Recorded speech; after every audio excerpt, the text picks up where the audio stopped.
Hey guys, what's up? Austin Smith here for the third part of my EDC video. This is the Satchel tier, and a satchel is something that I guess not many people wear. It's kind of associated with purses and stuff, but I don't really mind. I do mind when people come up and compliment my purse. That's kind of weird. If they say you have a nice bag, that's great. Nice satchel, even better. But I don't really like calling it a purse, but I will accept calling it a purse because it is very handy, in my opinion. This is my second most used tier, probably. My most used is actually everything, probably. And then below this will be just my pocket and belt pouch. And then below that would be the fanny pack.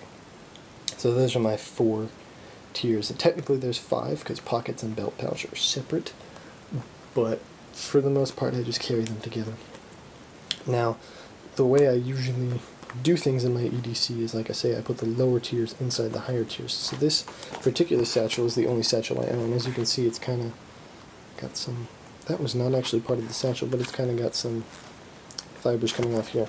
There's two pouches, two pockets up in here, main pockets. And what would happen is one of these pockets would contain the fanny pack EDC. And this is hard to show you from this particular camera angle, but the fanny pack EDC would go in there, and then the belt pouch would also fit in there. Sometimes even my cell phone. Usually I keep my knife in my pocket. And in this other main pocket would be the satchel EDC part. As you can see, there's a couple extra pens and a pencil sharpener. This particular satchel is a map maker's bag that I got at a rock and gem show. I have no idea about the rest of that at all. I have no idea about where it came from, who made it, anything like that, so I apologize, but it is a nice fake leather. It looks alright, and it holds up very well. It's plastic. I carried this around for a long time instead of a backpack when I was doing trips and stuff. So this is the satchel part of the EDC. As you can see, it's in another custom leathercraft bag. I like these. They're fairly inexpensive, and they have clips so that you can clip them onto things. This bag, unlike the fanny pack, unfortunately I cannot carry them open inside the satchel for quick access, but if you noticed, the satchel would not have quick access anyway, as the way it is, as its closure method is this, and so you'd have to pull this tab out and then lift it up. So it's not exactly a quick access method.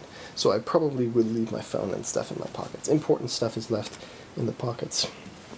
Anyway, what I have additionally in the satchel are these items here. We'll start with the boring stuff. The checkbook back here. Sometimes I write checks, you know. Not particularly often, which is why it's in the satchel stuff. It's not particularly useful. I'm resisting opening it because I always want to show something visually interesting, so I'll just set it over there. Don't want to show you what my checks look like. Next is another one of those Coleman ponchos. In a satchel I'll have two of these now, which means that if I happen to be with anyone, they can also get a poncho and happen to not be miserable if it rains, if it's a cold rain. Warm rain is fine sometimes, although I don't like my stuff getting wet, so it could potentially protect my things. Next is a bandana. This is just super useful for all sorts of things. Mostly runny nose and sweating, although you'd probably have to pick one. After you blow your nose in it, you probably don't want to do anything but blow your nose with it. It can also be used for helping wounds, fires, etc., although that's more survival stuff, and I'm probably not going to be in that situation. Probably going to just die if that happens. But speaking of that, here's an Altoids tin that contains the Bear Grylls basic survival kit, just for fun. The matches and the knife and the cord are particularly useful. Fire starter and the tinder and other stuff aren't that useful, but those are just kind of backups in case my main knife, which is actually back in my pocket right now, in case my main knife breaks and I don't want to use the knives on the Leatherman or something like that. Where's the knife on this thing? There it is. Don't want to use the knife on the Leatherman or something like that. That's what this would be used for. Or if all the lighters, the various little lighters, were to run out of butane, that matches would also be useful. And next is the Bear Grylls survival kit case with a little red cross on it marked in tape. Tape you've already seen, actually. This is the first aid kit. The cross is just there to verify that it is a first aid kit. It kind of looks already like a first aid kit, a survival first aid kit. Anyway, I'm going to give you just a little bit of an overview. I don't want to bore you to death with exactly what is in here. I might do that in a later video. But at the moment, you get some plastic forceps, piece of tissue, not piece of tissue, it's a full tissue, a couple of gloves. I believe these are non-latex, although I could be wrong. And then next we have the waterproof bag that came with the Bear Grylls kit that I thought would be super useful for putting medical stuff in. Back in there is a Johnson & Johnson first aid guide, which I don't feel like taking out because it could get damaged. In here are some various things. There is some medical tape. There's a few more of those electrolyte tablet things that I told you about. There's Johnson & Johnson alcohol pads. There's some other antiseptic wipes. There's a bunch of different bandages, not particularly band-aids, but bandages. There's Motrin. There is aspirin. There's single-use Neosporin. And just general boo-boo stuff.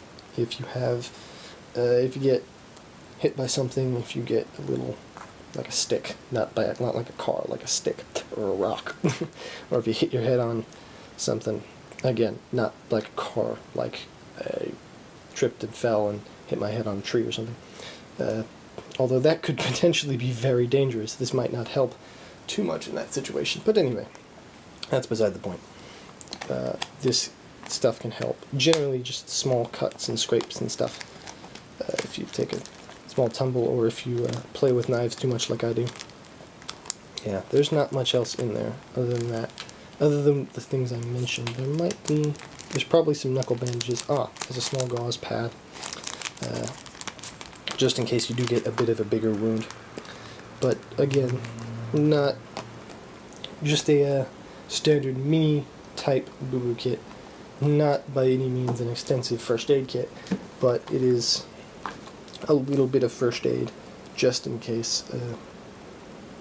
As you can see, I haven't had anything since this, although the Altoids tin does have some band-aids and stuff in it. So it's probably the most useful item in the satchel stuff. All of this is kind of more redundant. Things that I would like to carry, but I don't need to carry all the time, and I could probably survive if I took this bag out, especially if I wasn't going out to the woods and didn't need something like a cheap survival kit. This, again, I wouldn't trust my life to this at all if you haven't seen my review, but it's fun to have around, in my opinion. So yeah, that is the third or fourth tier, depending on how you look at it, of my EDC, and in the next video I will be looking at the backpack that I use and what goes in that, and I hope you can join me for that, and thank you for watching. Bye.